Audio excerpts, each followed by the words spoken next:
हाय friends, मैं हूं Manav. Welcome to movie shoovy. करते हैं आपस में पॉजिटिव सा नमस्कार और बात करते हैं एक कोरियन सीरीज की जो कि इंटरेस्टिंग है। तो कोरियन का नाम सुन के भाग मत जाना, क्योंकि यहाँ पर भी आपको बहुत भागते हुए लोग नजर आएंगे, क्योंकि यहाँ पर एक क्रीचर के ऊपर एक्सपेरिमेंट हो रहा है, इंसान के ऊपर, जो कि क्रीचर बन जाता है।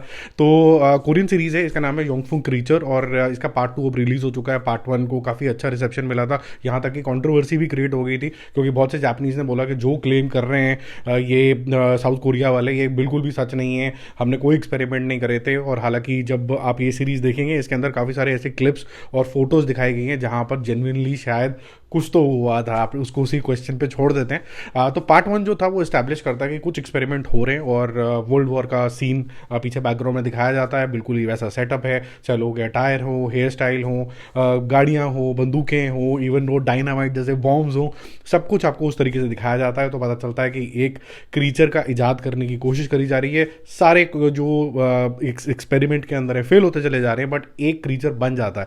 अब ये मोहतरमा जो क्रीचर बन जाती है, ये कौन है, और वो आपको पार्ट 1 के अंदर दिखाई देता है। और कौन है जो ये सारे स्कैम के पीछे है, और कौन है जो स्कैम को बर्स्ट करना चाहते हैं, उसको एक इमोशनल जर्नी के थ्रू आपको प्रेजेंट किया जाता है। वीएफएक्स ओके हैं, कुछ जगह पे आपको जरूर ड्रैग लगती है, लेकिन पार्ट 2 खत्म होते होते इसका इमोशन क्वेश्चन थोड़ा और बढ़ जाता है। जहां पार्ट 1 में आपने देखा था कि कुछ मिसिंग केसेस हैं और मिस्टर जैंग जो है वो एक गरीब से अमीर हो जाता है, क्योंकि पॉन शॉप चलाता है और अपनी सारी इन्वेस्टमेंट अल्टीमेटली रेबल्स को दे देता है, ताकि जो मिसिंग लोग हैं उनकी फाइंडिंग के अंदर उनको मदद मिल पाए। और ये जो इतना भी भांडा है जापानीज लोगों का जो एक्सपेरिमेंट कर रहे हैं कोरियंस के ऊपर, वो भांडा फूट पाए, क्योंकि उसमें से जो उसकी एक हीरोइन है वो चाव के, उसकी जो मदर है वो कहीं ना कहीं एक क्रीचर बन चुकी है, और वो सिर्फ एक ऐसा यूनिक केस है, और बाकी सब लोग जो हैं कहीं ना कहीं इस वायरस को सस्टेन नहीं कर पाते हैं और कहीं ना कहीं मर जाते हैं। तो ये लोग कहाँ जाते हैं, कैसे जाते हैं, और ये जो हॉस्पिटल जहाँ पर ये सब कुछ हो रहा है और कौन लोग इसके पीछे हैं, इसका भांडा फोड़ने के लिए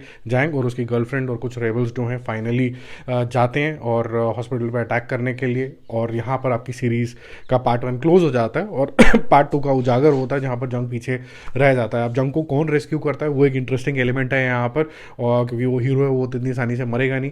और जितने भी एक्सपेरिमेंट्स हैं वो आपको इंटरेस्टिंग तरीके से यहाँ पर दिखाए जाएंगे, कैसे एक्सपेरिमेंट हो रहे हैं। तो जो आपकी दुख ही है कि ये कौन औरत है, इसके ऊपर कैसे एक्सपेरिमेंट हुए जा रहे हैं, कौन आदमी है, और कैसे इसका बिहेवियर होगा। जो अलग अलग पार्टीज़ यहाँ पर चल रही हैं, चाहे मिस्टर जंग की चल रही हैं, और या फिर उसकी जो हीरोइन साहिबा हैं चाओ के, वो कैसे चल रहा है। साथ में लेडी माइडा का क्या रोल है यहाँ पर, काफ़ी इंपॉर्टेंट हो जाएगा, जो ये सारी चीज़ें फंड कर रही है।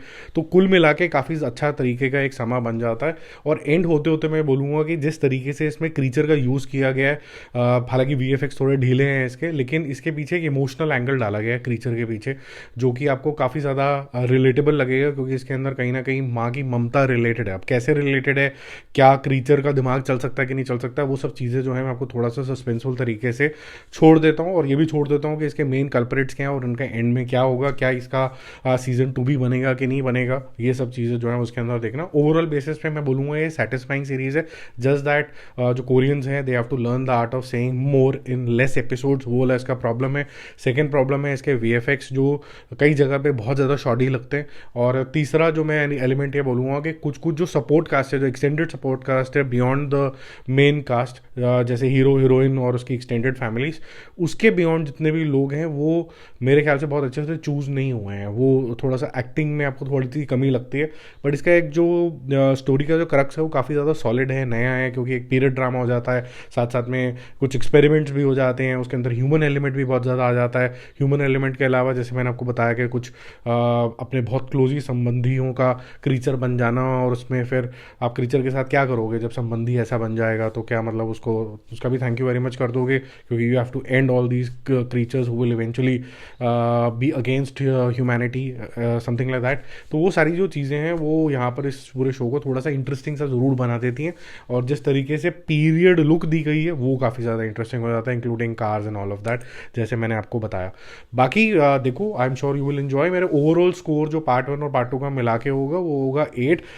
This could have been much tighter, यही थोड़ी सी कंप्लेंट है। और दूसरा, जो VFX हैं इसके अंदर फार बेटर हो सकते थे, और जो एडिटिंग है जब मॉन्स्टर का यूज़ हो रहा है, इसके अंदर क्रीचर का यूज़ हो रहा है, वो लिमिटेड तरीके से दिखाया गया है। जैसे क्रीचर आया और जितनी देर में आप वेट करो तो कि कुछ और एक्टिविटी करेगा, कहीं और सीन चला जाता है और आप किसी और कैरेक्टर की लड़ाई के अंदर, कॉन्वर्सेशन के अंदर बात कर रहे हो, तो आपको ऐसा लगता है यार मेरा जो एक्सपीरियंस है क्रीचर को लेके थोड़ा सा एम्प्टी सा रह गया, थोड़ा और दिखा देते। थोड़ा इस तरीके का रहता है। क्या इसका सीजन 2 आएगा कि नहीं आएगा वो खुद देख लेना। उसके अंदर कुछ एक ऐसा एलिमेंट तो डाला गया है जैसे लगता है कि शायद कुछ पॉसिबिलिटीज़ हैं। ठीक है, और वो जो पॉसिबिलिटी है वो अपने आप में काफ़ी ज़्यादा ब्रूटल भी हैं, इमोशनल भी हैं, और खूंखारियत की नेक्स्ट लेवल पे है, क्योंकि वो जिसके साथ एक्सपेरिमेंट होता है वो अनइमेजिनेबल है। ठीक है, बाकी जल्दी मिलते हैं और रिव्यूज़ और अपडेट्स का। Stay connected, bye bye.